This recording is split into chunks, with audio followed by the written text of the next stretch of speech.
Good morning and happy Sabbath. Ayan, dami nating angels na visitors today. Kasi konti lang yung early birds. Happy Sabbath sa lahat ng nanonood online. Before we sing our first hymn, shall we bow our heads for a word of prayer? Our dear God and Heavenly Father, thank you so much, Lord, for bringing us here this Sabbath morning. As we sing praises to your name, may we glorify you and we praise you, Lord, and please help us to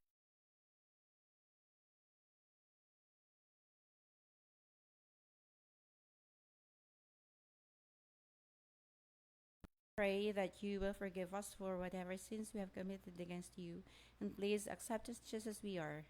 In the loving name of Jesus we pray. Amen. Our first hymn is There is Sunshine in My Soul today. Hymn number 279. 279.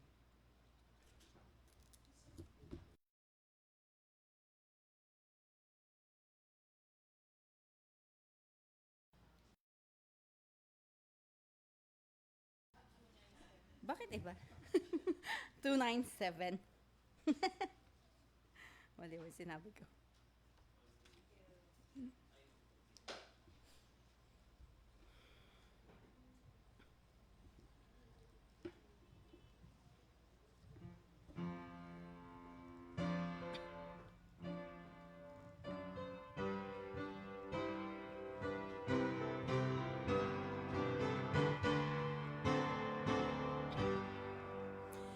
There's sunshine in my soul today.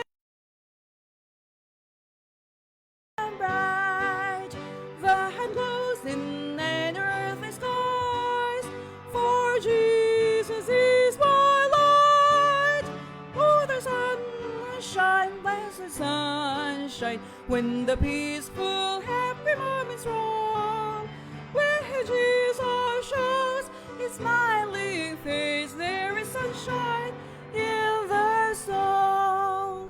There's music in my soul today, a carol to my King, and Jesus listening can hear the songs I cannot sing. Oh, the sunshine, blessed sunshine, when the peaceful, happy moments roll, when Jesus shows his smiling face, there is sunshine in the soul. There's springtime in my soul today, for when the Lord is near, the dove of peace sings in my heart, the flowers of grace appear. The sunshine, blessed sunshine, when the peaceful, happy moments roll, when Jesus shows his smiling face, there is sunshine in the soul. There's goodness in my soul today, I hope and praise and love, for her blessings which she gives me now, for joys laid up above. Oh, the sunshine, blessed sunshine, when the peaceful, happy moments roll, when Jesus shows his smiling face, there is sunshine in the soul. Our second hymn is found on hymn number 249, 249. Oh, where are the reapers?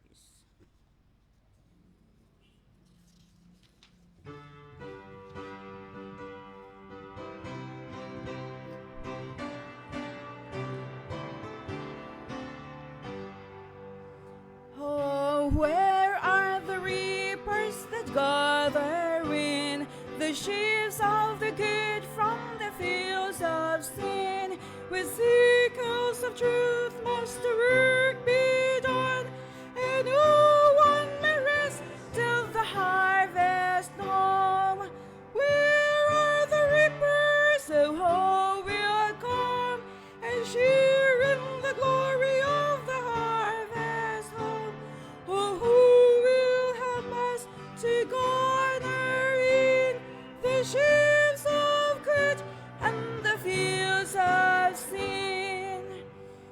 The fields are the ripening and far and wide.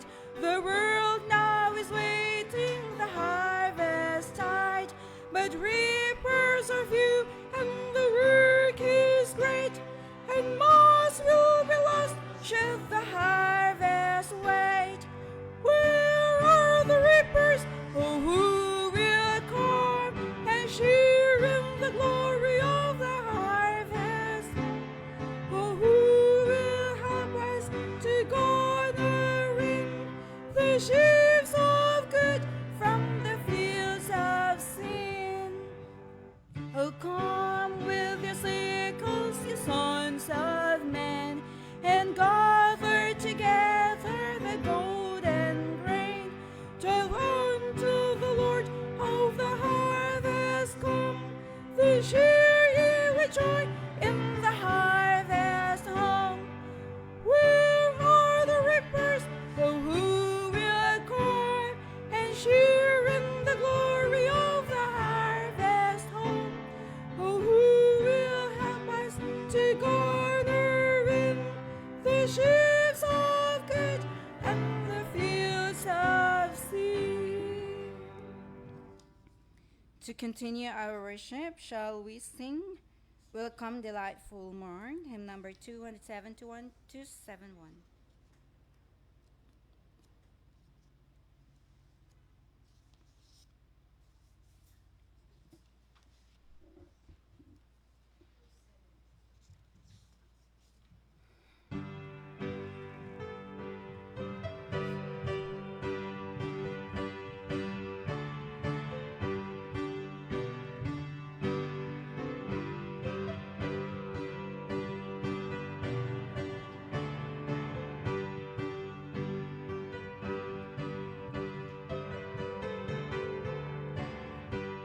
Shall we all stand?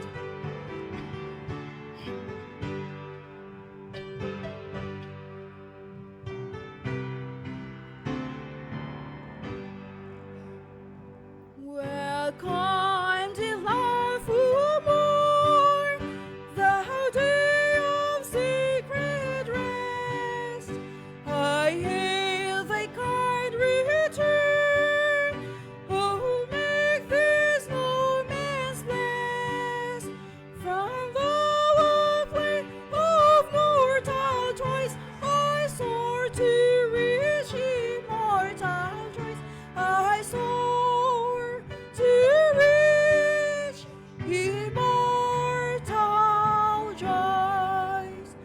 Now may the King descend and fill his throne with grace.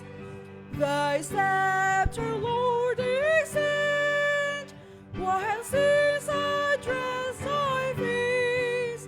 Let sinners feel thy quick near.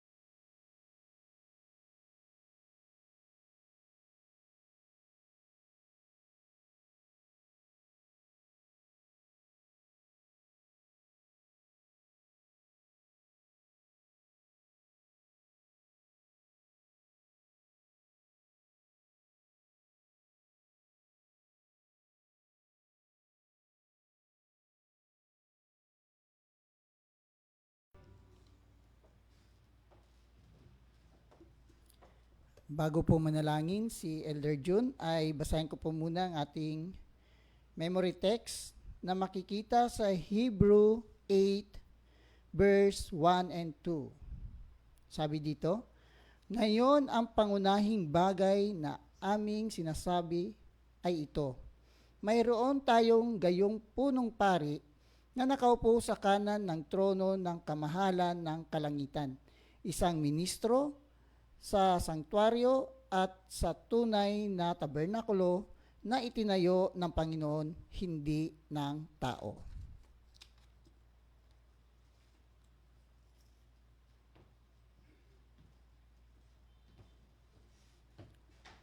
Shall we now pray?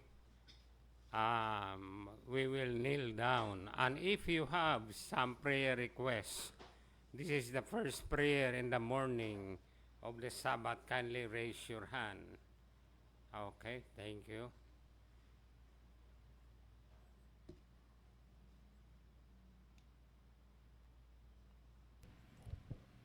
Panginoong Diyos, maraming salamat sa inyong kagandahang loob.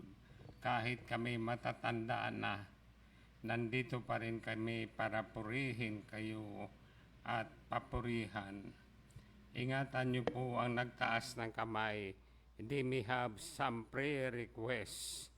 Please attend to their needs, O God. Bless us today. Bless Brother Eric as he presides in the Sabbath School program. Patawarin niyo po kami makasalanan. In Jesus' name, Amen.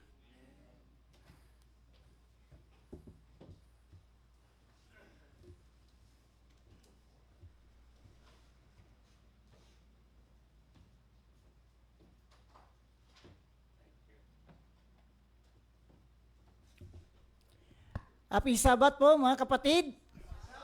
Yan, dapat ramdam yung energy, no? Kasi pag inumpisahan natin ng low energy, maghapon na tayong low energy.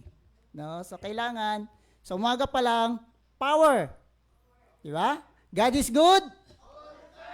All the time. Yan. So masaya po tayo at tayo naman po ay nandito sa ating bahay-sambahan upang magpalakasan sa ating pananampalataya at patuloy na maglilingkod sa ating Panginoon hanggang sa kanyang pagbalik. Amen? Yan. So, kamusta po mga kapatid? Mabuti ba? Yan. So, praise God, no? So, kahit nakakapagod, pero tuloy pa rin, no? So, malaking tulong talaga sa atin ang araw ng Sabat. Kasi, sa buong isang linggo, talaga sobrang pagod. No? Grabe. Ako lang kahapon experience ko, balikan Tagaytay, tapos may pasok pa akong 2 to 10. Grabe. So talagang lupaypay. Pero sabi ko, buti nilang kinabukasan Sabat. Makakapahinga din. Yan. So purihin po natin ating Panginoon. Kahit tayo ko konti pa lang, alam ko maya-maya mapupuno din yan.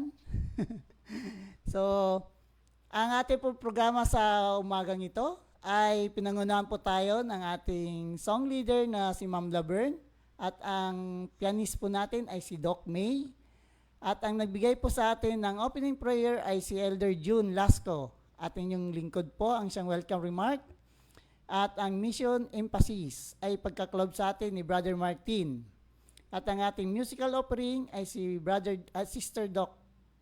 Yan. At ano pala daw, birthday po daw niya bukas. Ayan. So, happy birthday po. Kaya pala, ano siya ngayon, blooming. Ayan. Naka-ano daw siya, naka-purple. Ayan. So, ang ating special feature ay pagkaklab sa atin ni Sister Shirley. Ayan. Shirley ba yan? Cheryl. Yan. Garcia. Yan. Ang ating lesson review ay ating care group. At ang closing prayer po ay ang ating church elder of the week. Yan. Yan po ating programa sa umagang ito at naway ma-bless po tayo at patuloy po nating ipadama ang kabutihan at pagmamahal ng ating Panginoon sa araw-araw. Maraming salamat po.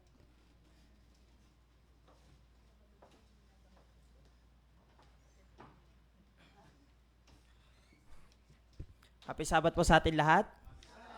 Yan.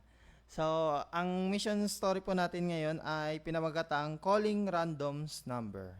At ang ating bida po ngayon ay si Lyubov na galing sa Armenia.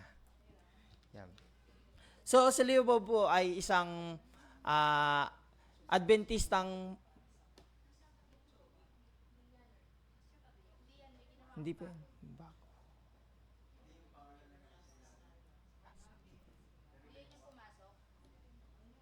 Hindi. Sabat lang. So, ayan, pagpatuloy po natin.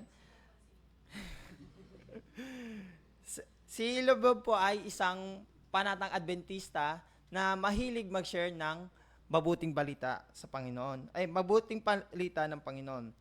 Then, one time, nagsabi sa kanya yung kaibigan niya na ba't di na lang siya magbigay ng mabuting balita through phone call. Dahil nung 1995 po is hindi pa uso yung cellphone. So, uso pa nun is yung telephone na yung diikot. Di ko rin nabutan yun, pero ganun daw yun. Then one time, si Lubov, nanalangin siya ng 7 days na tulungan siya ng Panginoon na kung sino yung tatawagan niya. Then yung ikapitong araw is nagsimula siyang tumawag. Then sa lahat ng mga tinatawagan niyan is may iba na tinatanggihan siya, may iba naman nakikinig lang pero tinatanggihan yung Bible study niya. Then one time, tinawagan niya yung isang babae na ang pangalan ay si Olga.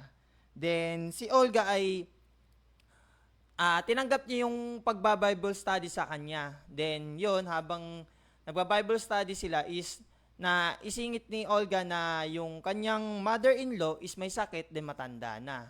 Then, ang payo ni Olga sa kanya, ang payo ni Lyubov kay Olga is na puntahan niya ang kanyang mother-in-law, then ikwento sa kanya yung mabuting balita at sabihin niya na tinatanggap niya ang Diyos na na siya ang personal savior niya. Then, makalipas ng ilang araw is tumawag ulit si Olga kay Lyubov at sinabi niya na namatay ang kanyang mother-in-law. Pero bago yon, sinabi ni Olga na pagkasabi daw ni Lyubov kay Olga nun sa oras na sinabi niya na i-share niya yung mabuting balita sa kanyang mother-in-law is ginawa niya ito at Bible study niya yung mother-in-law niya, then kinagabihan is namatay yon. So, natuwa si Lyubov, hindi dahil namatay yung mother-in-law ni Olga, kung hindi is na-share niya yung mabuting balita sa dalawang tao. Si Olga at si mother-in-law niya. Then, makalipas ng ilang araw is may tumawag sa kanya, may natawagan ulit siya. Then, yung natawagan niya is isang babae at biglang umiyak. Then, sinabi ng babae sa kanya na meron siyang isang anak na babae na 23 years old na may sakit na epilepsy. Then, gusto niya rin na Bible studyhan yung anak niya na may inisip niya na malay niya is na gumaling yung anak niya. Then, sa oras na yon, sabi ni Lyubov na, sige, gusto ko siyang i-Bible study. Then, sa oras na yon, binigay na pala nung nanay dun sa anak yung telephone. Kaya, habang nagba-Bible study is nakikinig lang yung batang babae, pero walang naririnig na reply si Lyubov. Then, habang makalipas ng ilang araw is nakwento ni Lyubov sa babae na ang pangalan ay si Ala. Yan, Ala. Then, habang one time is na kwento ni Lyubov sa babae, kay Ala, yung about sa libro ni Ellen G. White. Then, itong part na to is yung about sa New World na ginawa ng Panginoon para sa atin. Pero wala pa rin naririnig na reply si Lyubov. Then, one time, naalala niya na may isang cartoon na pinapalabas dun sa Soviet era na about din sa isang magandang garden. At yun yung ginawang example ni Lyubov kay Ala. Then, nagulat siya kasi biglang tumawa si Ala. Then, ang sabi niya is, nakakatawa ka pala. Then, makalipas dun is, nag-uusap na sila. Then, one time, habang nag-uusap sila is may sumingit sa kanilang isang babae na ang sabi niya is nakikinig daw siya ng mahabang panahon at interesado daw siya sa Bible study. Then, natuwa silang dalawa kasi may nakakakinig pala sa kanilang dalawa. So, makalipas ng mga ilang araw is nadagdagan na naman, naging 4 na sila, isang lalaki, isang babae, then si Ala at nanay niya at si Lyubov. So, 5 na sila nag-uusap-usap. Then, makalipas nun is, patuloy yung pag-share ni Lebob sa true phone call ng mabuting balita. Ang 13 Sabbath offering natin is mapupunta sa Armenia upang makatulong para sa patuloy ng pagpapalawak ng mabuting balita tungkol sa Panginoon. Yun lang po, and happy Sabbath.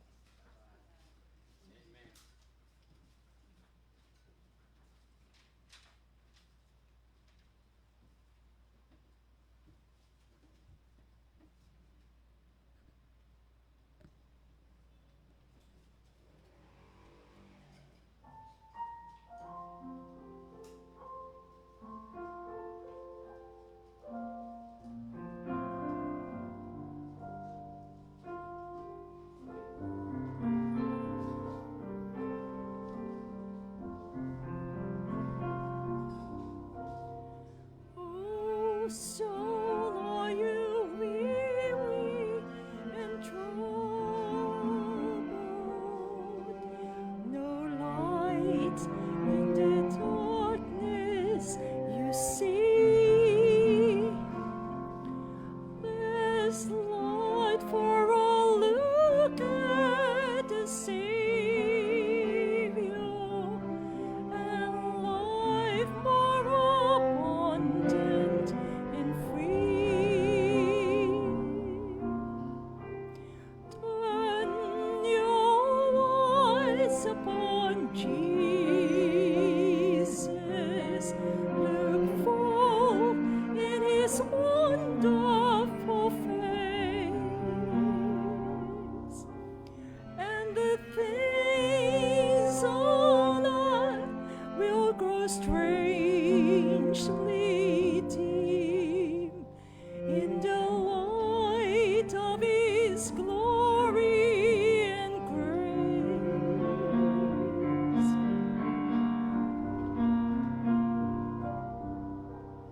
His word will not fail you, He promised. Receive Him and all will be well. Then go to a world that is dying, His perfect salvation to tell. Turn your eyes upon Jesus. Look full in His wonderful face, and the things on earth will grow strangely dim in the light of His glory and grace. In the light of His glory and grace.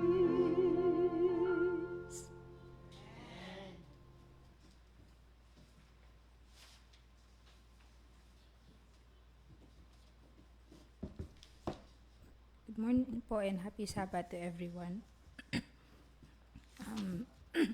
So story ko na lang po dito yung special feature. Supposed to be kasi parang ano siya, interview. Kaya lang sobrang haba. So, tungkol ito dun sa ating mga pioneer ng Seventh-day Adventist. Yung unang story is si Captain Joseph Bates. Sabi niya dito, 20 years na daw siya nasa sorry. 20 years na siya nasa dagat. Tapos, nag-decide siya na maglingkod kay God. So, and maging witness dun sa mga crewmen na nandun sa ship. So, pag sabi daw ng isang crew niya, paano pagka, halimbawa nakalimutan ko, halimbawa, nandun siya sa, kumbaga parang may storm, tapos medyo nahihirapan siya, tapos minsan na parang nasasanay silang magmura. Sabi niya, dapat daw maging disiplinado sila na kahit na nasa difficult situation sila, hindi sila nagmumura. Parang kakayanin nila na hindi na nila mag-swear And yung pangatlo naman na rules niya is, kasi dong time daw na yon, Sunday pa daw yung kanyang paniniwala, na Sunday pa yung worship. So, ang ginagawa niya, pagka Saturday ng hapon, hindi niya pinagtatrabaho yung mga crewmen niya. Tapos, pinapalaban niya na yung damit, tsaka kailangan yung, kumbaga, siguro, nabubutas, sulsihan yung mga sira nilang damit para makapaghanda sila sa Sunday. So, noong time na nandun siya, Sunday pa yung paniniwala ni Captain Joseph Bates. Tapos, ang number 4 is no liquor dun sa ship niya. Ang liquor daw, kasi siguro during that time, ginagamit nila yung liquor as for medicine, siguro. So, kaya, yun lang daw yung purpose nun dun sa ship, pero hindi as para inumin. Tapos yung number 5, sabi nila, paano yan, edi hindi nila magugustuhan yung bagong rules mo. Sabi niya, oo, hindi man nila magustuhan yan, pero I'm determined to na i-imply, kumbaga parang pasunurin sila dun sa rules na yun. Tapos, nagbabasa siya kumbaga nagkakaroon siya ng worship lang mag-isa, nagbabasa siya. Tapos pagka, ini-invite niya na yung mga crew niya from morning hanggang morning and evening worship niya. Tapos dun sa crewmen niya, parang may na-invite siya after nung nangyari yan. Meron siyang kumbaga parang may na-convert siya na 2 tao. And nung na siya, sabi, nung natapos na daw yung niya dun sa ship, sabi, ini-invite siya nung mga mismong crew niya na lumipat ng ibang ship. Sabi niya, last niya na daw kasi yun. Sabi niya, kumbaga huling time niya na para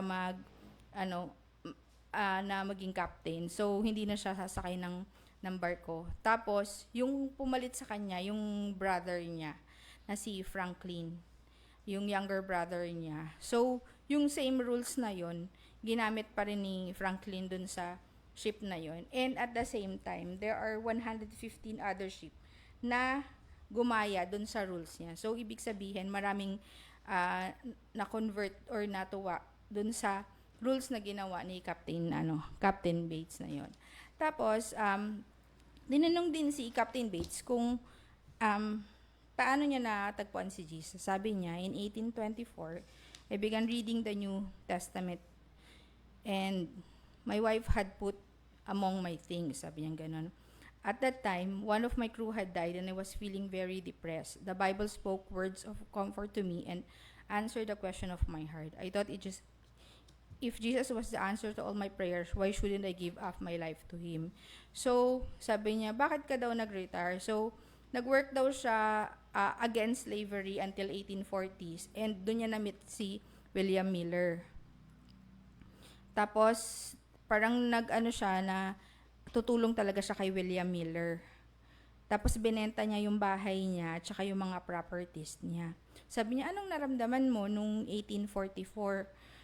Sabi niya, katulad ng ibang tao, nag-intay din ako, na-discourage din ako. Pero, I prayed hard for God to reveal to us what could have been wrong. Tapos, ano yung nangyari? Tapos, ayun, pinasa niya na kay Frederick Wheeler, sabi niya. Si Frederick, sabi niya, one night daw, parang sila Frederick Wheeler, parang nag-o-observe na sila ng Sabbath. Siguro, tsaka lang later lang nalaman ni Joseph Bates. Tapos one time daw, 10 o'clock daw ng gabi, si Joseph Bates pumunta sa kanila. Tapos, yun nga, parang nagulat sila ba't nandun si Joseph Bates. Tapos, nakausap niya daw yung mga other Sabbath believing Adventist sa Washington. Tapos umuwi na daw siya. And na-meet niya daw yung kanyang kapitbahay na si James Hall. Sabi niya ganun. Tapos tinanong niya sabi ni James Hall, "Oh friend, kamusta ka na?" Sabi niya, "Anong balita?" Tapos ang sabi daw ni Captain Bates sa kanya, sabi niya, "The news is that the 7th-day Sabbath is the Sabbath of the Lord thy God." So sinasabi ni Captain Bates na kay James Hall na yung Sabbath nga, yung talagang araw ng pagsimba. Tapos parang nagulat siya. So umuwi ng bahay si James Hall, tapos nagbasa siya ng Bible. Tapos the very next Sabbath, si James Hall, nagsimba na rin siya sa nang inobserve niya na yung Sabbath na yun. So, noong 1846, na-meet naman ni James Bates si Ellen Harmon. Siguro dalaga pa si Ellen G. White na itong time na to. So, kinuwento niya about the Sabbath. Tapos, si Ellen White, nung time na yun, sabi niya, sa tingin niya daw yung Sabbath, hindi naman daw ganun ka-importante na i-observe. But Captain Bates gave him a pamphlet about dun sa Sabbath. And then later, yung husband ni Ellen White na si James, nag-aral ng Bible and then accepted the Sabbath truth. Tapos, nagpasalamat sila kay Captain Bates dun sa effort niya. So, yun yung nakita natin na si Captain Bates naging tawag dito daan para maging mag-observe ng Sabbath to sila Ellen G. White. And yung isa namang story is about kay William Miller. Kasi si William Miller parang anak ng farmer. Tapos, parang nagpray siya one night. Pinagpray niya na sabi niya, Lord, kung nagamitin daw siya, sabi niya ganun, nagamitin siya ng Panginoon para mag-spread ng gospel. Tapos, sabi niya, pero Lord, parang bakit nga ako? Anak lang naman ako ng farmer. Sabi niya ganun. Kumbaga wala daw siyang kapasidad para mag-preach ng Tapos natatakot daw siyang humarap sa mga tao at saka makipag-usap sa kanila. Parang wala siyang lakas ng loob. Tapos sabi niya, kailangan ko ng invitation. Sabi niya ganun. Pag yung makareceive siya ng invitation, parang yun na yung sign na sinagot yung daw yung panalangin niya. Yun yung prayer niya kay God. Tapos dun sa bahay naman hindi ko alam hindi ako kasi sure kung magkamag-anak si Irving Guilford or pinsan niya. Kasi tawag niya kay is uncle eh. So, nagbe-breakfast yung si Irving at saka yung mother and father niya. Tapos, parang kailangan nila na magsasalita. Sabi niya ganun sa tawag dito, para kinabukasan sa parang siguro gathering sa town nila. So, kailangan nila ng speaker and saka pastor, sabi niya, yung pastor yung usually nagsasalita, di ba? Sabi niya, sabi ni Mr. Guilford, sabi niya, bakit di mo tanungin si William? Sabi niya ganun. Si Mrs. Guilford pala is kapatid niya pala si William. So, sabi niya, si William, anong gagawin sabi niya, bakit si William? Parang gano'n. Tapos sabi ni Mr. Guilford, why not? Siya yung, nagbabasa na siya ng Bible for how many years? Tapos sabi ni Mrs. Guilford, I think hindi naman niya tatanggapin yung invitation. Tapos, sabi ni Irving, yung anak nila, yung pamangkin ni William Miller, sabi niya, pupuntahan ko na lang po si Uncle William doon sa bahay nila. Tapos, na sumama sa atin mag-worship sila. So, try niya daw na i-convince si William. Tapos pagdating niya doon, yun nga, kinausap niya si William, sinabi ni Irving kung ano yung purpose niya, na ini-invite nga siya na magsalita sa public. Di ba si William Miller, parang hesitant pa siya na magsalita. Tapos, nung sinabi na ni Irving yung purpose niya kung ba't siya pumunta, nagulat siya, sabi niya, parang hindi matanggap ni William Miller yung sagot ni God dun sa panalangin niya. Bakit daw ang bilis? So, lumabas siya ng bahay. Sabi niya, bakit mo sinagot yung panalangin ko? Sabi niya ganon. You know, I can't preach. You know that. Why would you do the impossible? I ask you to send someone to invite me, and here comes the invitation. 1 hour after, nobody has thought of me these 12 years, and now within an hour, you send somebody to invite me. What can I do before you, Lord? Indeed, you are a powerful God. Can a man say no to you? Can I say no to you? For who I am, Lord. So, itong story natin na to, nagpapaalala lang sa atin na minsan, may mga imposibleng bagay na tingin natin hindi natin kayang gawin. Pero, yung Panginoon na mismo yung gagawa ng paraan para maging pakinabang tayo or magamit natin yung mga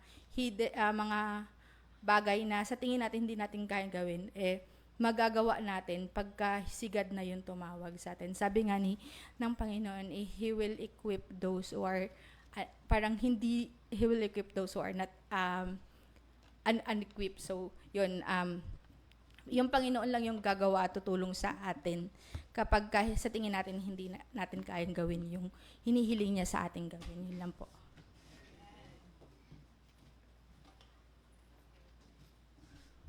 Maraming salamat po sa lahat ng participants po natin sa umagang ito.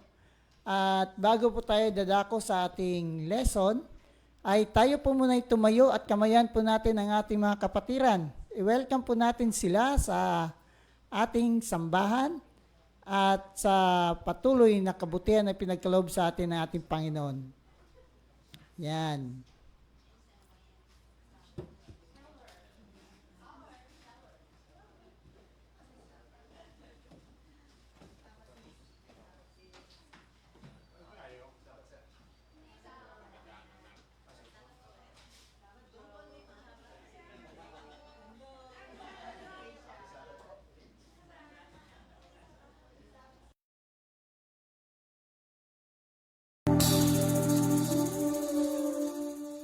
Ako po si Pastor John Alexis Mercado at patuloy po kayong sumusubaybay sa paglilingkod na pinagkakaloob po sa inyo ng 3 Points Ministries na ito naman ay napapanood din naman sa Hope Channel.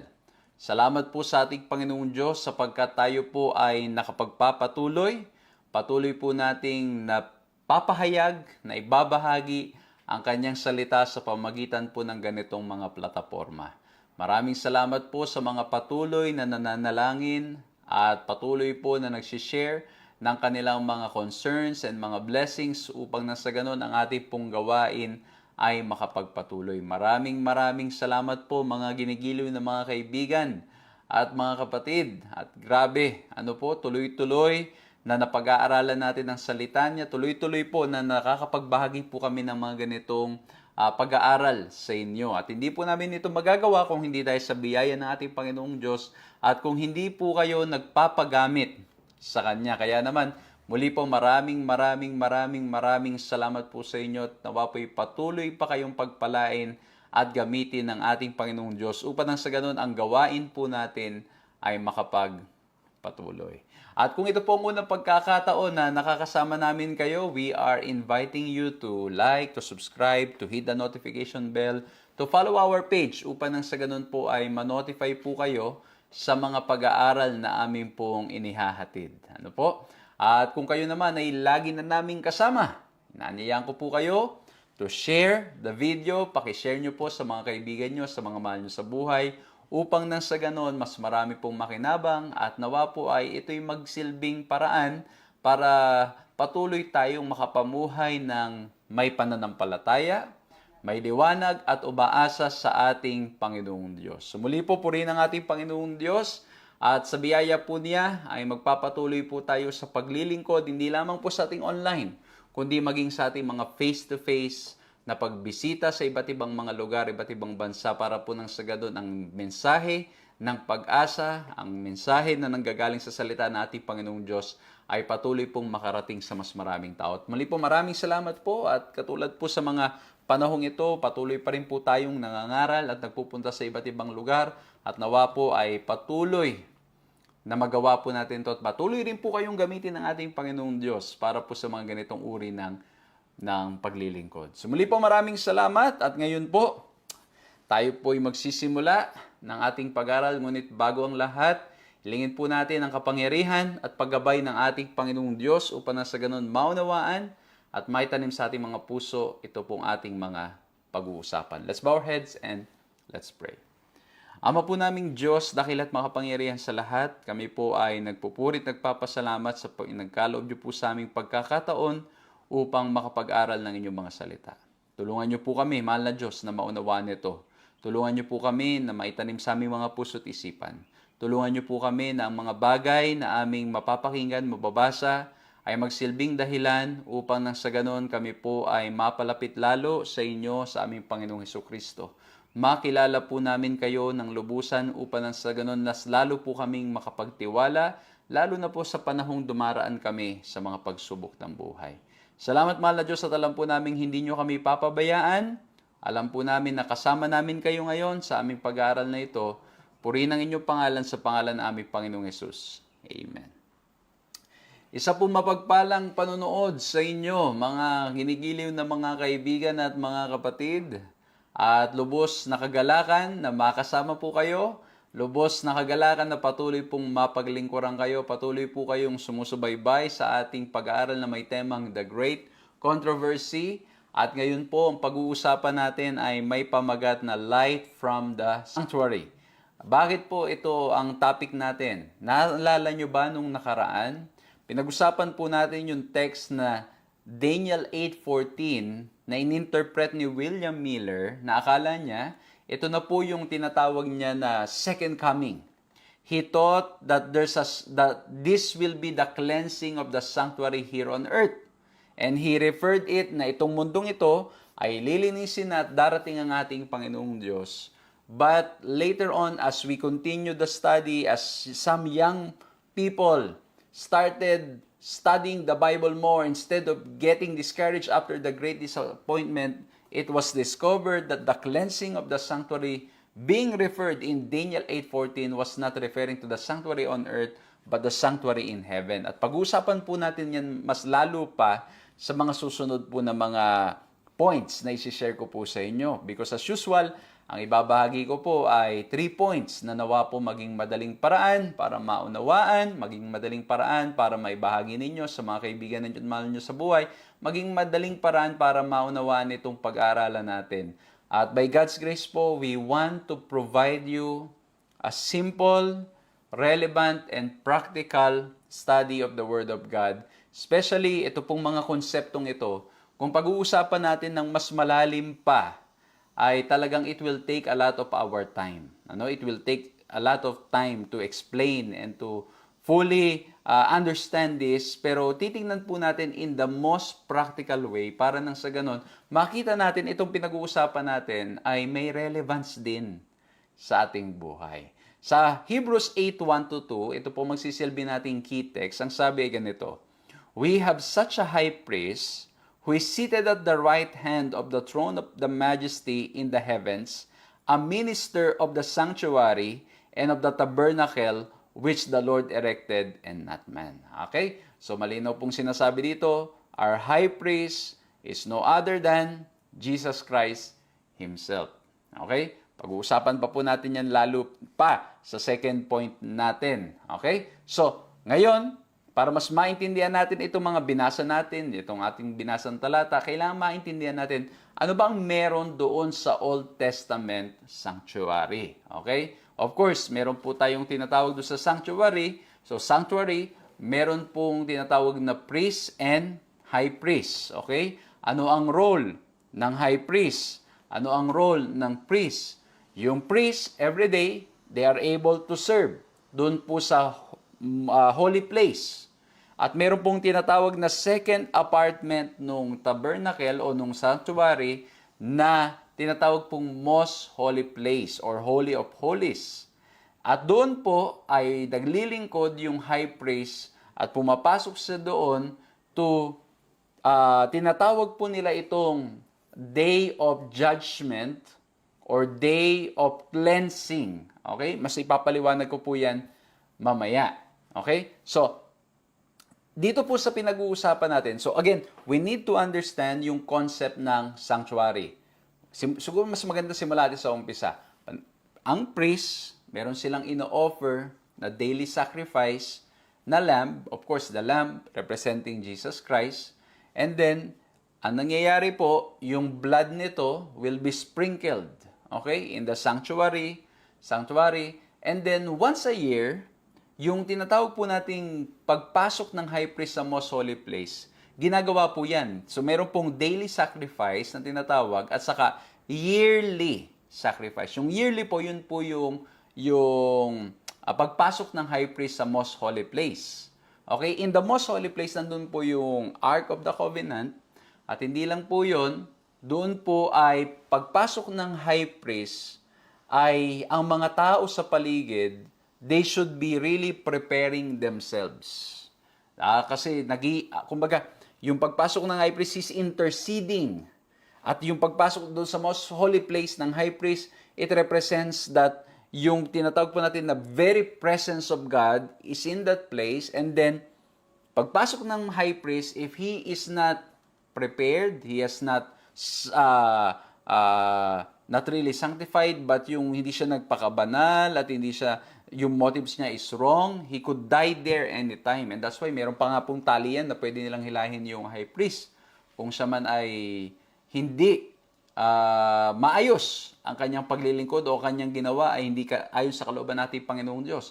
At paglabas nitong high priest, anong nangyari? Habang nandun yung high priest, everyone ay naghahanda at naghihintay sa paglabas ng high priest. Paglabas po ng high priest, ang mangyayari po, there will be 2 goats at yung isang goat ay will be killed, yung isa po ay will be sent to the wilderness. At pagkatapos po, pagpunta ng goat o ng asazel sa wilderness, it will be declared clean camp or new camp. Kaya po tinatawag yung day na yon as a day of cleansing or day of judgment. Okay? So, ayan po, no? Just in short na ipinapaliwanag natin. Kasi bakit po? Ang first point natin is the pattern. Bakit po the pattern? Kasi ito pong sanctuary, dito po sa lupa, na meron doon sa Old Testament, is a pattern of the plan of salvation kung paano, ano ang gagawin ng ating Panginoong Diyos sa pamamagitan ng ating Panginoon Kristo. Minention ko po kanina, no? So, meron pong tinatawag na Day of Atonement, merong daily sacrifice and yearly sacrifice. Yung yearly sacrifice, which is also called the Day of Atonement, or the Day of Judgment, or the Day of Cleansing. Kasi nga po bakit? At the end ng process, the high priest will declare new camp, clean camp.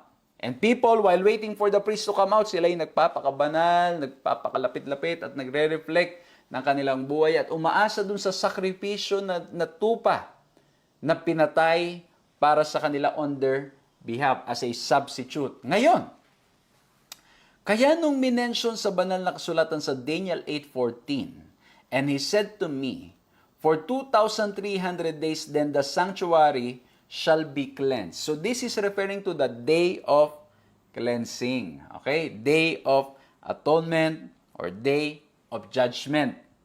Ang naging interpretation po ni William Miller, ito na ang magiging pagdating ng ating Panginoong Jesucristo.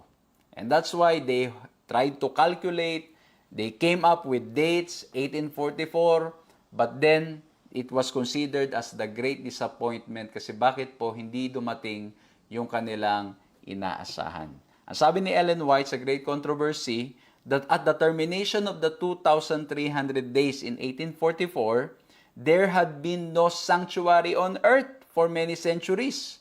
Thus, the prophecy, unto 2,300 days, then the sanctuary shall be cleansed, unquestionably points to the sanctuary in heaven. Okay, ano? So, bakit? Pastor, teka lang, may sanctuary sa earth, may sanctuary in heaven. Kasi bakit nga po? Yung meron yung sanctuary on earth is a pattern of the plan of redemption o plan ng ating Panginoong Diyos kung paanong ang mangyayari magte-take place yung yung kanyang plano so that we will be fully saved. Ang ibig mo bang sabihin ng pattern ay may building din, meron ding mga walls, may curtains in heaven? Well, mga kaibigan, mga kapatid, as far as I'm concerned and as I'm reading the Bible, I don't think there are buildings in heaven. No, merong mga but the point, this could be referring to the phases of the ministry of Jesus. Okay, merong first phase and second phase, katulad nung nangyayari sa Old Testament, merong daily and then merong yearly. Okay? So that's why, in the continued study of the Scripture, while others were greatly disappointed, others, mga kapatid, ang ganda nito, pag pinag-usapan niyo po yung history, others were greatly discouraged because of this great disappointment. They don't want to have anything to do anymore with the Word of God. Ayaw na nila mag-aral, ayaw na nila magbasa. But there's a group of young people na after this experience of great disappointment, they said to themselves, what could it be that made this interpretation incorrect? And so they went back to the study of the Word of God. And when they studied the Word of God, it was shown to them through the reading of the scriptures that the cleansing of the sanctuary was not referring to the sanctuary on earth because there was no sanctuary on earth for many centuries. It was referring to the sanctuary in heaven, which means Jesus is entering a second phase of His ministry. At ulitin ko po, doon sa Old Testament, pag pumasok na yung high priest doon sa most holy place, ang mangyayari po, people are preparing themselves. Tingnan nyo, sabi sa Leviticus 23:27, also, the 10th day of this 7th month shall be the day of atonement. Ito rin po yun, day of cleansing, day of atonement, day of judgment. It shall be a holy convocation for you. You shall afflict your souls and offer an offering made by fire to the Lord. So you shall afflict your souls. Sila'y magpapakabanal, magpapakalapit-lapit sa ating Panginoong Diyos. At sa paglabas ng high priest, he will declare it. After po yung azazel, yung tupa, yung goat, ay may send out sa wilderness and the other one will be killed. Ang mangyari po, it will be declared a clean camp. Kumbaga talagang fully restored. Fully new. Okay? Ganun po ang nangyari. And so, when Jesus entered the second phase of His ministry, ang nangyari po ay, well, again, going back to the sanctuary na merong daily and yearly. And so, when we look at the pattern, Jesus ascended to heaven, and then after He ascended to heaven, ang nangyari po, He is interceding on our behalf. He's doing what He can to reach out to us, and then entering into the second phase or to the most holy place or to the another phase of His ministry. This is simply telling us that Jesus is coming very soon. Jesus is coming very soon. That we are, nandun tayo sa point of history in this life na kung saan hinihintay lamang natin yung high priest na lumabas doon sa most holy place o kung sa ating Panginoon Kristo, bumalik muli ang ating Panginoon Kristo so He can redeem, clean, and completely, mga kaibigan, mga kapatid, ma-restore yung nasira ng kasalanan dito sa mundong ito. Okay? So, ulitin ko po, no? Para mas malinaw, may day of judgment, day of atonement, day of cleansing. And so, we are pointing this na yung sanctuary on earth is a pattern, as mentioned in Exodus, and a pattern which tells us, pinapakita sa atin, ano ang ginagawa ng ating Panginoong Jesucristo at kung gaano tayo kalapit sa muling pagbabalik ng ating Panginoon Jesucristo. And this is also related to Revelation 14:7. Remember sa 14:7, the first angel, the hour of His judgment has come. Yung panahon ng kanyang paghuhukom, paghuhusga ay dumating na. Okay? So, if we connect this to that 1844 experience or to that experience of the interpretation of Daniel 8:14 na pagpasok ng ating Panginoon Jesucristo sa second phase o sa another phase of His ministry that shows us that Jesus is very close. Ito rin nagsasabi mawatid, Revelation 14:7, the judgment has come. And what's gonna happen?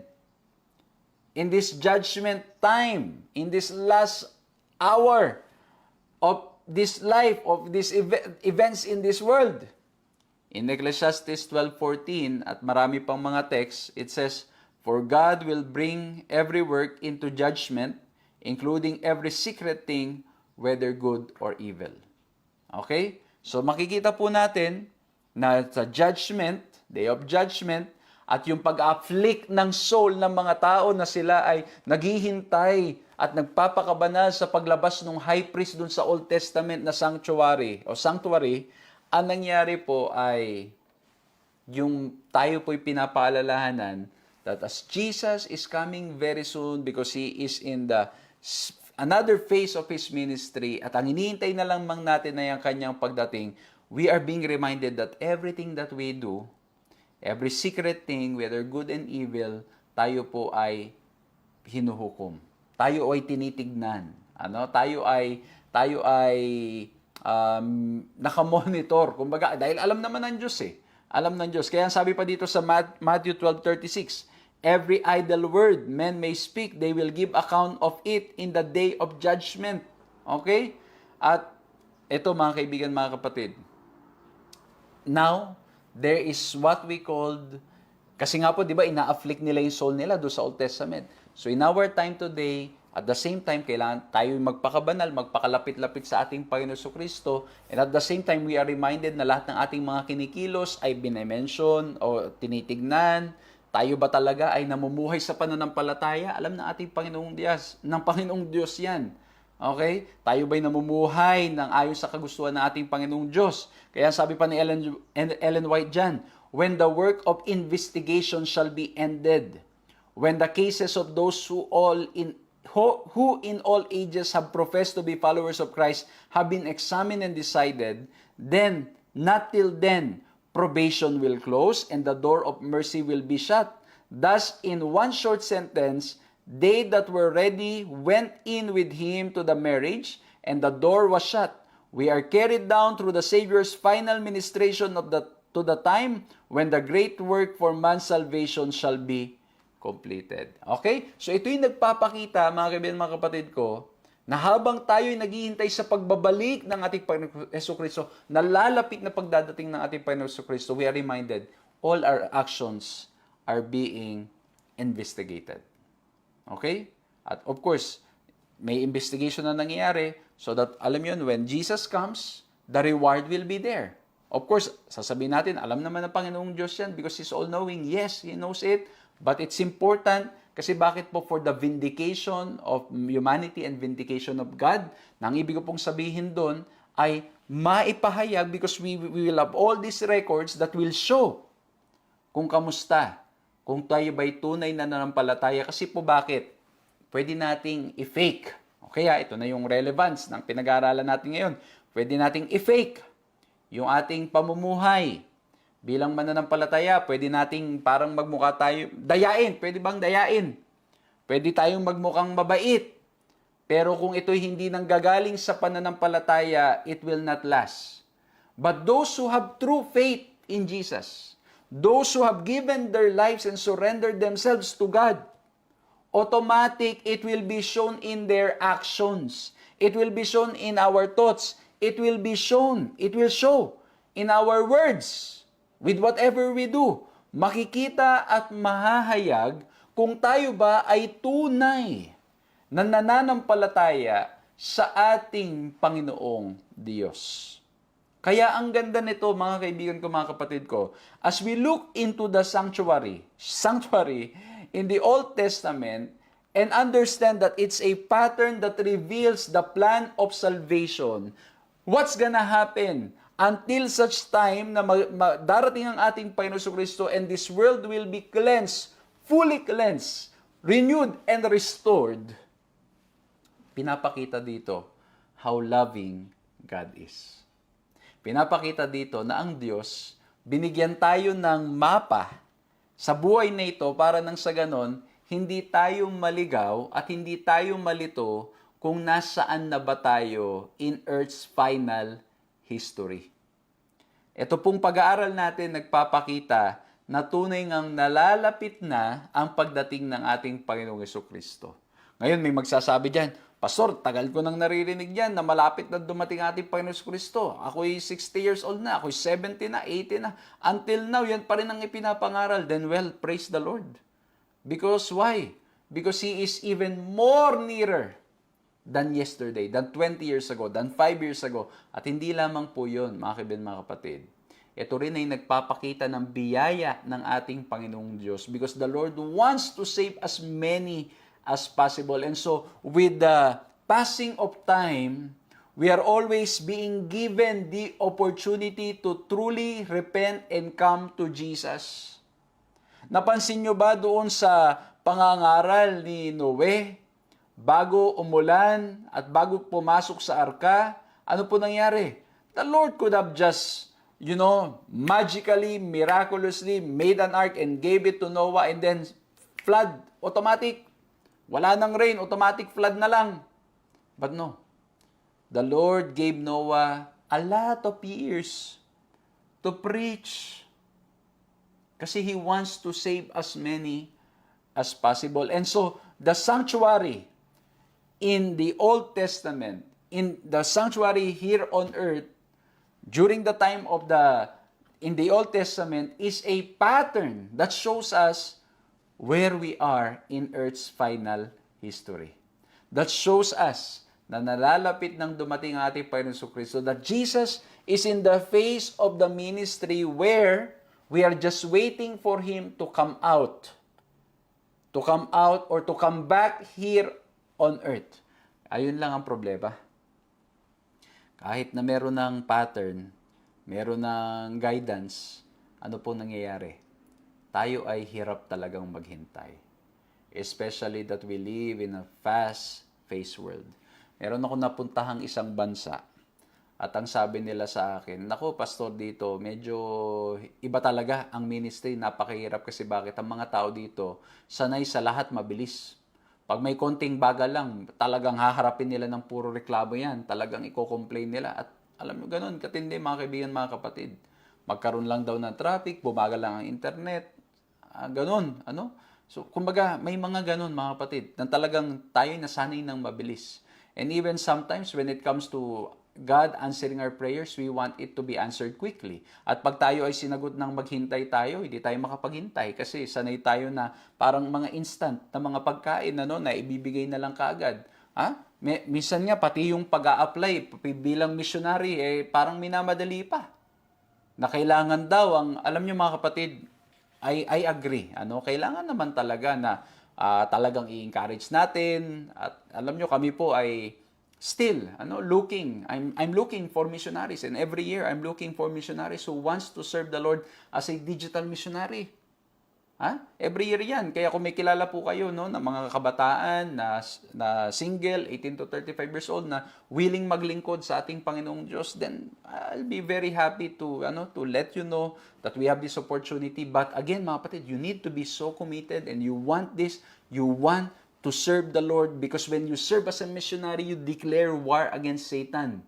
You want to be a soul winner. You want to be fishers of men. Hindi ka nag-a-apply as a missionary para magbakasyon. Para lang nang sa ganun, masabi mo na, umalis ka ng lugar mo. You want to win souls for Jesus. You want to be fishers of men. Yun ang intention, yun ang reason why we want to be a missionary. We want to reach out to people. We want to participate in the mission of God.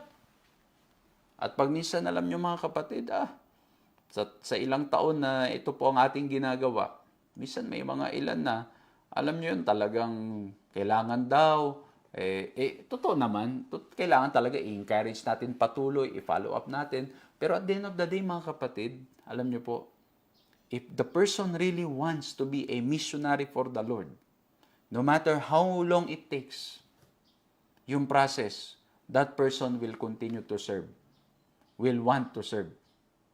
Gugustuhin niya maglingkod. At napatunayan ko yan netong mga nakaraan, may mga tao na talagang alam niyo yun mga kapatid, walang maayos na internet, di natin makausap at marami pa, pero nangyari talagang eagerly waiting. Tapos wala man lang nag-encourage, wala man lang kumausap, nakita lang niya sa website, and then sabi niya, I have promised that I will commit myself to Jesus. Ako'y maglilingkod sa Kanya. Kumbaga ang point na gusto ko iparating mga kapatid, alam niyo dito sa mundong ginagalawan natin, we've created so many things para nang sa ganon, ma-encourage ang isa't isa, lumapit, yun nga, lagi ko pong sinasabi, maging yung mga programa natin sa mga young adults na, ginagawa na natin na talagang lahat ng pwedeng gawin para nang sa ganon ay ma-reach out sila, which is good, well and good. Okay? But at the end of the day, mga kapatid, the person needs to make a personal decision to come to Jesus, to accept Jesus. Ganon din po sa ating lahat. Kahit anong ganda ng programa sa ating mga churches, kahit anong ganda ng mga equipment na meron tayo, kung tayo mismo hindi natin isinuko ang ating mga sarili sa ating Panginoong Diyos, hindi tayo mai-encourage na mag-participate sa Kanyang gawain o sa Kanyang mission. Bakit ko ba sinasabi ito? Ano bang connection yan? Kasi mga kapatid, I want to make this lesson relevant that we are living in the last days history. And so if there is a great time to use our resources, to use our time, to use our education, to use our resources para sa gawain ng ating Panginoon, now is the time. Ngayon ang pinakamagandang panahon para gawin po ang mga bagay na yan because Jesus is coming very soon. Amen? Kaya po ulitin ko po mga kaibigan, mga kapatid, nasanay tayo sa mabilis na mundo at nagiging dahilan nito pag minsan para nang sa ganun maging impatient tayo sa paghihintay sa pagdating ng ating Panginoon Kristo. But Jesus is coming again. We need to meekly wait and murmur not. Kaya lang ngayon hindi hindi meekly wait No more wait and murmur always no? Laging reklamo. No? Lagi tayong nagrereklamo. Puro reklamo ang ginagawa natin. Reklamo sa school, reklamo sa trabaho, reklamo sa pamilya, reklamo lalo sa Panginoon. Pag yung answer lang ay nadidelay o dahil lang plano ng Panginoon maghintay tayo, hindi tayo makapaghintay. Ganito nangyayari sa ating mundong ginagalawan. And so we are being reminded that Jesus is coming again. We need to patiently and actively wait. Tayo talagang naglilingkod at nagpapakalapit-lapit sa ating Panginoong Diyos. At sa paglapit natin sa ating Panginoong Diyos, automatic din ito ay mag-i-encourage sa atin na mas lalo pang magtapat at maglingkod at gamitin ng lahat ng meron tayo para sa Kanyang gawain. Amen? Kaya kamusta tayo? Kamusta yung paghihintay natin? Nagpapakalapit-lapit ba tayo in a sense that we are willing to give it all for Jesus? Kasi bakit mga kaibigan, mga kapatid? Now is the time. Now is the time. Yung mga, alam niyo, kaka-preach ko lang po nung nakaraan, nagpipreach tayo sa mga graduation ceremonies at marami pang iba. We remind young people today, if you want to work and you want to earn money, I hope that the reason why you want to earn money, why you want to get a good job or start a good business is because you want to be so blessed so you can be a blessing to others. Gusto mong magamit ka sa panahon ng ito na malapit nang dumating ang ating Panginoon, magamit ang ating mga resources, oras, ang ating talento sa gawain ng ating Panginoong Diyos. Kaya ang sabi po sa Hebrews 8:10, For this is the covenant that I will make with the house of Israel after those days, says the Lord. I will put my laws in their mind and write them on their hearts, and I will be their God, and they shall be my people. Ayan, talking about the new covenant na mangyayari po kasi po dun sa Ark of the Covenant in the sanctuary, nandun po yung kautusan, yung 10 Commandments, doon po sa Ark, okay, nandoon, which reflects na yung 10 Commandments, of course, as I always say, is the reflection of the character of God. Pero mangyayari daw po sa New Covenant, the laws did not change. The law ay hindi nagbago, kundi magbabago yung lugar na paglalagyan. Saan daw po ilalagay? Sa ating mga puso at sa ating mga isipan. At ang Diyos ay magiging Diyos natin magpakailan-kailan pa man na tayo'y Kanyang magiging mga anak. Kaya ito, ang ganda pag binasa niyo po yung Hebrews. Hebrews chapter 7, 8, 9. Makikita niyo po yung presentation doon na Jesus is presented as better or greater than the sanctuary. He's greater than the lamb. He's greater than the priest. He's greater than the high priest. He's greater than the sacrifice. He's greater than the sanctuary itself. Because all of this is pointing to Jesus Himself. Pointing to the ministry that Jesus will do. That's why it's a pattern. Lahat po yan nagpo-point sa ating Panginoon Kristo. Tingnan ninyo, ang ganda niyan. May pag-aaral ako niyan, pero kulang yung oras natin. Di ba sabi doon, there's only one door to enter the sanctuary. And in entering that door of the sanctuary, it signifies that that's the only way to salvation. Okay? Kasi yun lang ang tanging paraan. Na yung lamb, and then makapasok ka doon sa door ng sanctuary. And Jesus said, I am the way. I am the door. There's a bread there, and Jesus said, I'm the bread of life. There's some water there, and Jesus said, I am the living water. Mayroong lights doon, and Jesus said, I am the light of the world. All of these things pointing to Jesus Christ and His ministry, and it's reminding us that Jesus is coming again. Amen? Okay? So ngayon, number 1, we talk about the pattern. Number 2, let's talk about the priest. Of course, minention ko na eh. Ang priest walang iba, kundi ang ating Panginoong Hesukristo. Okay? Yung key text natin in Hebrews 8:1-2, very clear. We have such a high priest. Okay? Meron tayong high priest. Walang iba kundi ang ating Panginoong Hesukristo. And etong high priest na ating Panginoong Hesukristo is greater than the high priest in the Old Testament. Kasi bakit po? Yung high priest sa sanctuary here on earth, nagkakasala, nagkakamali, at minsan pa nga, yung mga kanilang ginagawa ay hindi sang-ayon sa kalooban nating Panginoong Diyos, pero ang ating Panginoong Hesukristo, hindi ganun. Ang ating Panginoong Hesukristo hindi nagkasala, namuhay na sumusunod sa kalooban ng Diyos, namuhay ng talagang kanyang ibinibigay ang kanyang lahat-lahat para na sa ganun tayo'y mga ligtas. And aside from, yung itong, because Jesus is greater than the priest, the high priest, in the sanctuary, very clearly stated then in the scripture that He's not just our high priest. Marami mga kapatid, of course, He's our Lord, He's our Savior, He's our King. And in 1 John 2:1 it says, "My little children, these things I write to you so that you may not sin. And if anyone sins, we have an advocate with the Father, Jesus Christ the righteous." Not only, yung high priest, he intercedes. He intercedes for the people. Kaya nga siya po yung nagiging yung instrument na nag-guide dun sa mga sinners, dun sa mga people in their offering.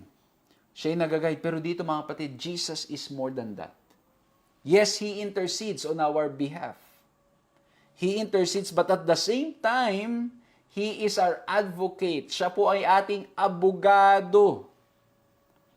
Siya po ang humaharap. Kaya nga po yung concept ng righteousness by faith napakatindi. Now when we accept Jesus as our Lord and Savior, we are covered by the righteousness of Jesus Christ. Kaya po anong nangyayari? Tayo ay declared righteous not because of what we are able to do or what we have done. We are declared righteous because of our faith in Jesus and because we are covered. Si Jesus ang naging substitute natin. Okay? So kaya po He's more than the high priest in the Old Testament. He is our priest, He is our high priest, He is our advocate. At ang sabi sa Hebrews 7:25, gusto ko itong text na to. Ang sabi, "Therefore He is also able to save to the uttermost those who come to God through Him, since He always lives to make intercession for them." Ay, grabe. He's able to save them to the uttermost. Kumbaga, kung itatranslate ko to, maaari niya tayong iligtas paano ba itatranslate yung uttermost sa Tagalog? Kumbaga, napakatindi. Yun na lang. Kumbaga, todo na maililigtas tayo, He's able to save us. And He's interceding for us. Yung high priest, even, let's make it practical. Yun dito sa mundo. Yung pastor, pare, napapagod. 'Di ba? Nagkakamali. At minsan nakakalimot. Minsan di pa naiintindihan yung ating mga concerns. At pasensyaan niyo po mga kapatid, mga kaibigan, halimbawa, tulad na lang po sa inyong lingkod, ang dami po sa inyo nagme-message, hindi po ako makareply all the time. Sa sobrang dami talaga po mga kaibigan, mga kapatid, sobrang daming nagme-message. Tapos hindi lang po yun, ang dami nating meetings. Naalala ko nga nitong mga nakaraan, sabi ng mga anak ko, umuwi yung mga anak ko, sinundo ko. Habang nasa telepono, may kausap ako. Tapos pag-uwi, may kausap ako. Tapos pag-uwi ng nanay nila, sabi ng mga anak ko, "Mami, si Daddy, siguro may higit 20 tao ang kinausap sa phone. Hindi na bumaba yung cellphone ni Daddy." Sabi niya.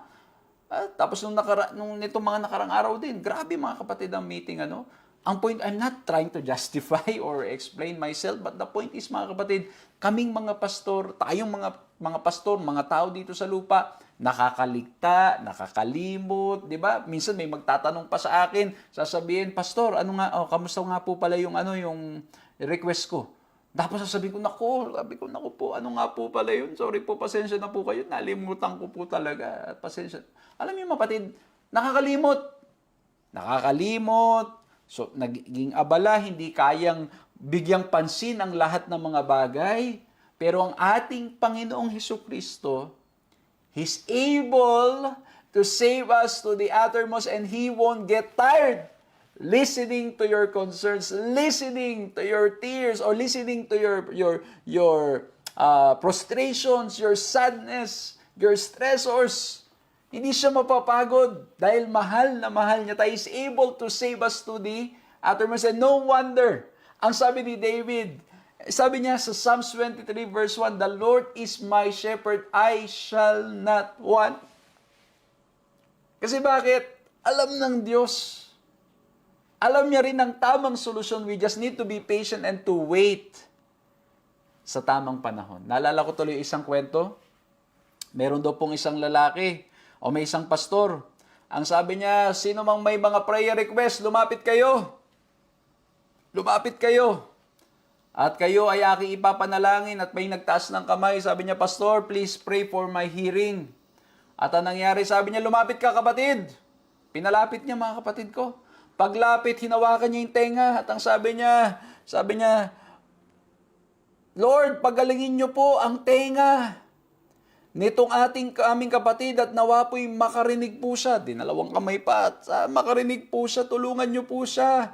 Sana po ay gumaling na po ang tenga niya para nang sa ganun marinig niya ang tinig ninyo.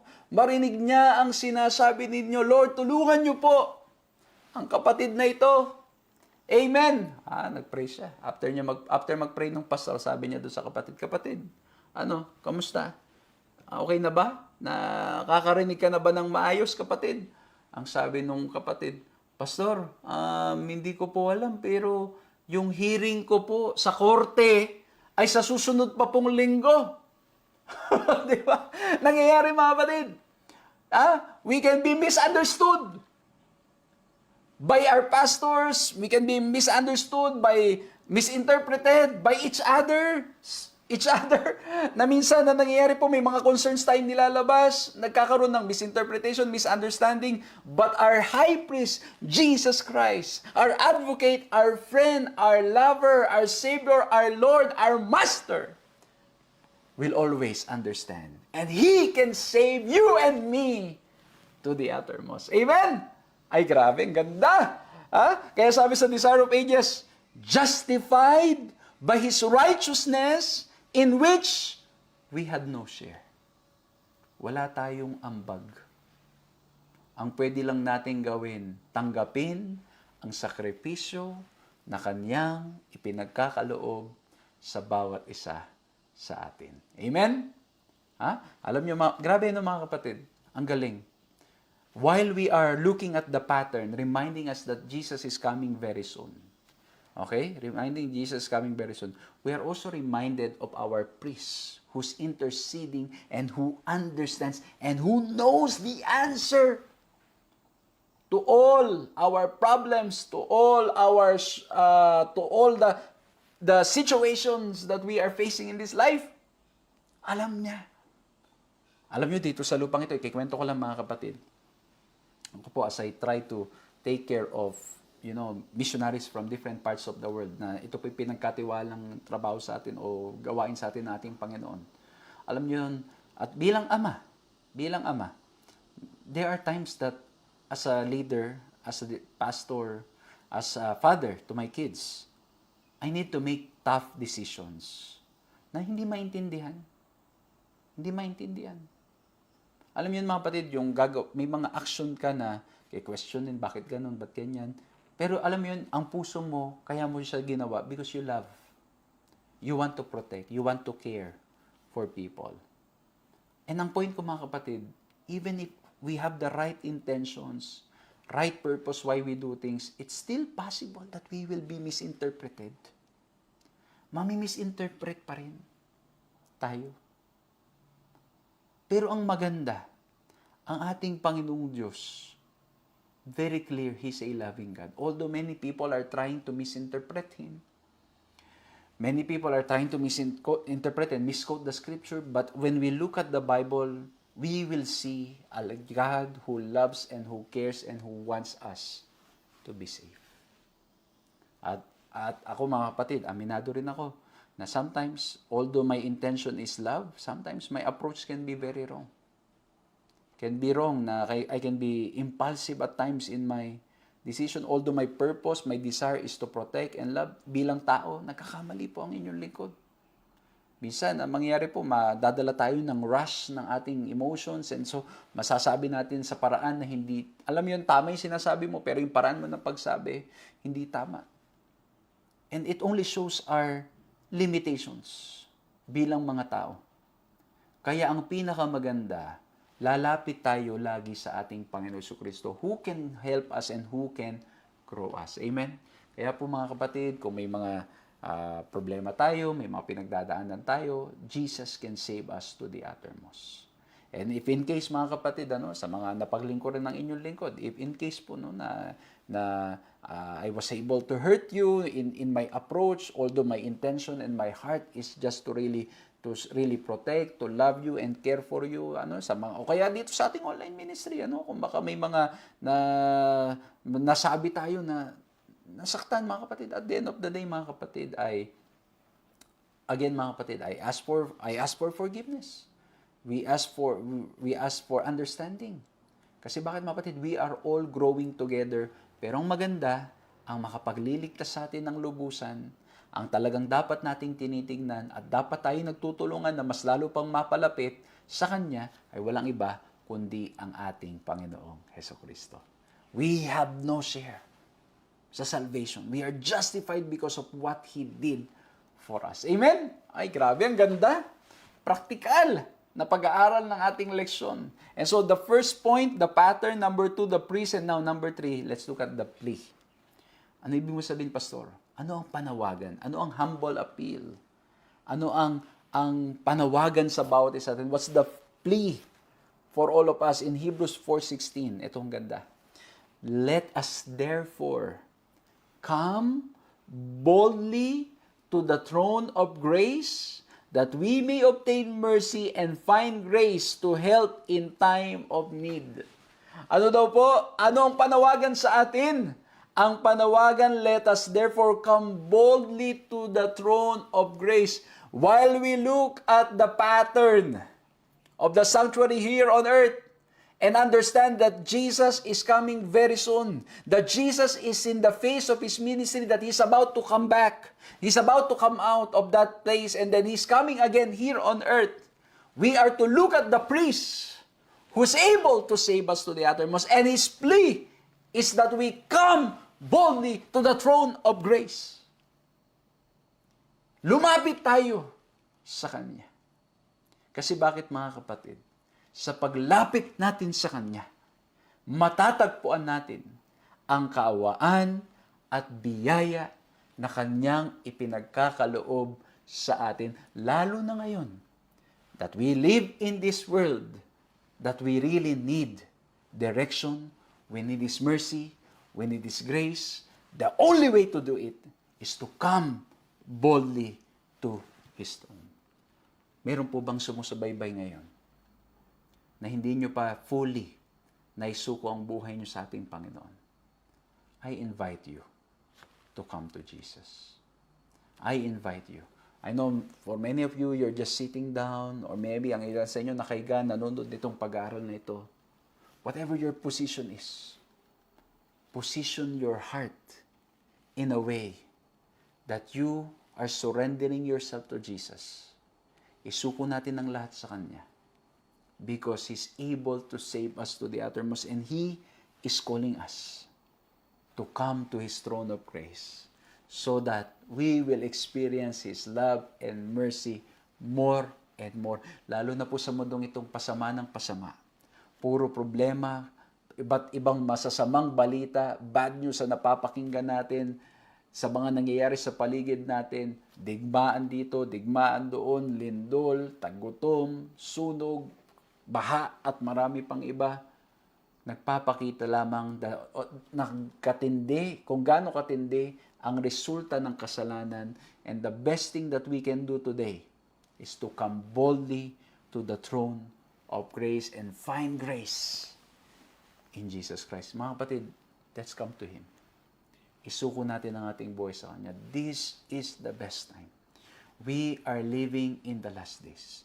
Jesus is coming very soon. Let's surrender our hearts to Him. Kung may mga resources po tayo na tinatawag tayo nating Panginoong Diyos to use it for His ministry, let's use it for His ministry. While we take care of our families, mga kapatid, I hope that our hearts will be in line with what God wants, that our ultimate desire is to be of service to Him who loves us so much, who died on the cross for us. If we have time, or kahit na wala kayong oras, o kayo ay sinasabi nyo wala kayong oras, pero meron kayong time mag-social media, why don't you dedicate your social media for the use of for the advancement of God's work? Start posting something that will glorify Jesus. Start using your social media para nang sa ganun magamit po ito para maraming mapalapit sa ating Panginoong Diyos. In your work, why don't you live Jesus? In your studies, why don't you live Jesus? Wherever you are, whatever you are doing, whoever you are, come to the throne of grace. That is God's humble plea to us, because He is coming again. And not only that, He wants to save us to the uttermost. Sabi po dito sa pagtatapos, the salvation of man is accomplished at an infinite expense to heaven. The sacrifice made is equal to the broadest demand of the broken law of God. Jesus has opened the way to the Father's throne, and through His mediation, the sincere desire of all who come to Him in faith may be presented before God. Grabe mga kapatid, mga kaibigan, mga kapatid. The sacrifice of Jesus is so much, but it satisfied the need, the requirements, para nang sa ganun, through our faith in Him, we will be saved. I hope that we will spend time thinking of what Jesus did for us, what He is doing for us, and what He continues to do. Brothers, sister, mga kaibigan, mga kapatid, please come. Let's all come to the throne of grace. Let's all come to Jesus, because He cares, He loves, He is able to save us to the uttermost. Nawa po'y na-bless kayo dito po sa topic natin, the light from the sanctuary, at I hope we have seen the light, that Jesus is coming again. He's able to save us to the uttermost, and He's calling you and me to come to Him on a daily basis, surrender ourselves to Him. Tayo po yumuko sa isang panalangin. Maraming salamat, mahal na Diyos, sa aming pong napag-aralan ngayon. Salamat po sa magandang mga paalala na kayo, Diyos, na nagmamahal ng lubusan sa amin, at ang nais ninyo ay mangaligtas ang bawat isa sa amin. O mahal na Diyos, patawarin kami sa panahon ng aming pagmamadali, sa panahon ng pagwawalang bahala, sa panahon na mas ang iniisip po namin ay aming mga sarili lamang. Salamat po sa paalala that you are coming again, that you want us to be safe, and you are calling us to come to you. Lord, help us to respond. Kung meron po mga sumusubaybay ngayon, that they have not fully given themselves to God, they are still living, or they have just given only 90%, 10%, 50%, 99%. Lord, help us all to give our 100%, because you have given it all para maligtas kami, para magkaroon kami ng assurance of salvation. Lord, help us to come to the throne of grace daily and learn of you and grow in a relationship with you. Salamat din po, Panginoon, na anumang pagsubok at problema ang aming hinaharap, salamat po na may pag-asa po kami sa inyo. Meron kaming mapangahawakan na Diyos na nagmamahal sa amin na lubusan. Maraming salamat po. Purihin ang inyong pangalan sa pangalan ng aming Panginoong Yesus. Amen. Maraming salamat, mga ginigiliw ng mga kaibigan, mga kapatid, sa inyo pong ginawang pagsama dito sa ating programang ito. Nawa po'y nakinabang, nawa po'y na-bless kayo, at nawa po'y patuloy nating maranasang patuloy ang biyaya at pagmamahal nating Panginoong Diyos. Please continue to share our video para po nang sa ganun mas marami pong makinabang at ma-bless.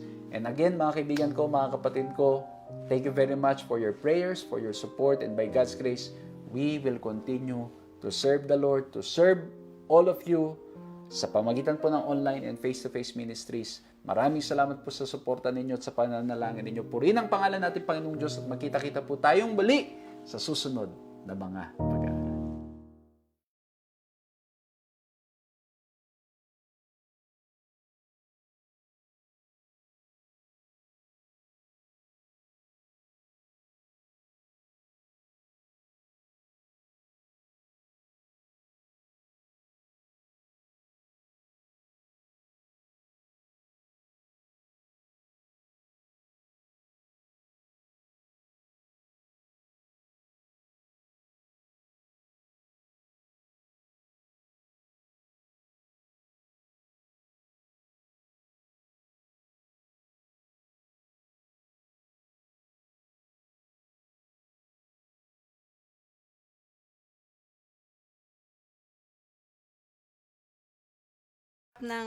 Magkaroon ng open forum para hindi lang isa yung humingi ng kapatawaran. So lahat ng may gustong masabi para magiging clear.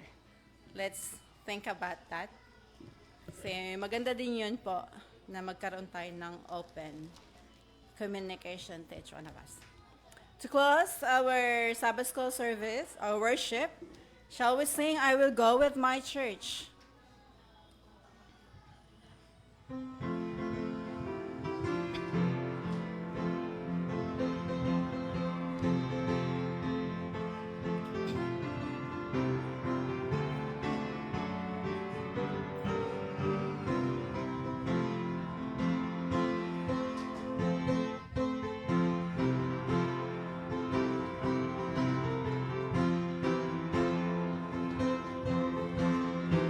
Shall we all rise?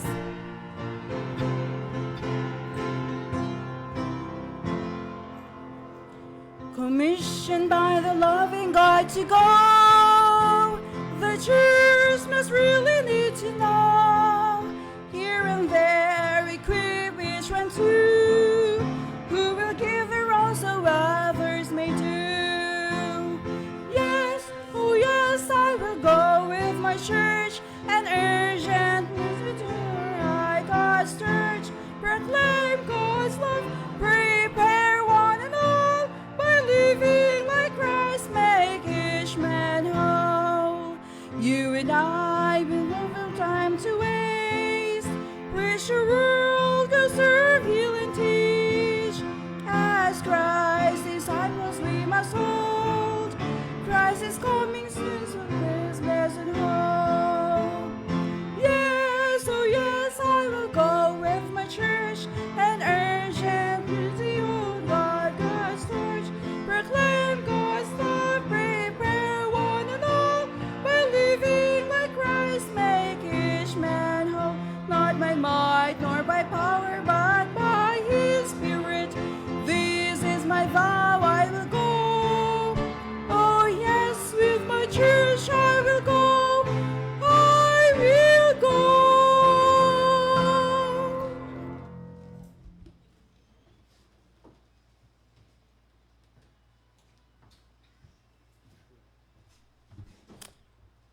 Okay, let's pray. Loving Father in heaven, napakabutid po ninyo sa amin. Napakalinaw ng inyong mga salita para ito ay aming malaman. Panginoon, maraming salamat sapagkat sa simula pa lamang kayo na ang gumawa ng paraan para ang bawat isa sa amin ay makasama ninyo sa langit na bayan. Ipinagkaloob nyo ang kaisa-isa niyong anak na aming Panginoon at hindi nyo siya pinagkait sa amin, Panginoon. Kaya nagpapasalamat kami sa ministry ng inyong anak na aming Panginoon na hanggang ngayon ay nagpapatuloy sa langit. Naway makita namin ang kahalagahan ng ministry ng aming Panginoon sa bawat buhay namin, lalo na ngayon na kami ay narito pa sa lupa. Naway patuloy na ang bawat isa sa amin ay patuloy na lumapit sa inyo lalo kaming kumapit sa inyo at kami ay mag-grow habang kami ay nag-aantay sa inyong pagbabalik. Patuloy nawa, Panginoon, na patawarin niyo kami. Marami kaming pagkakasala, marami kaming nagagawa, naiisip na mga bagay na nagpapalayo sa inyo. Panginoon, patawarin mo kami.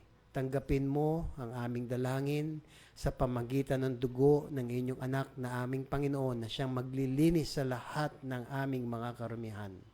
Maraming salamat, Panginoon, sapagkat tanggap namin, Panginoon, alam namin na kami ay inyong pinatawad. At ito ay aming pinapasalamatan sa pangalan ng inyong anak na aming tagapagligtas na si Kristo Jesus.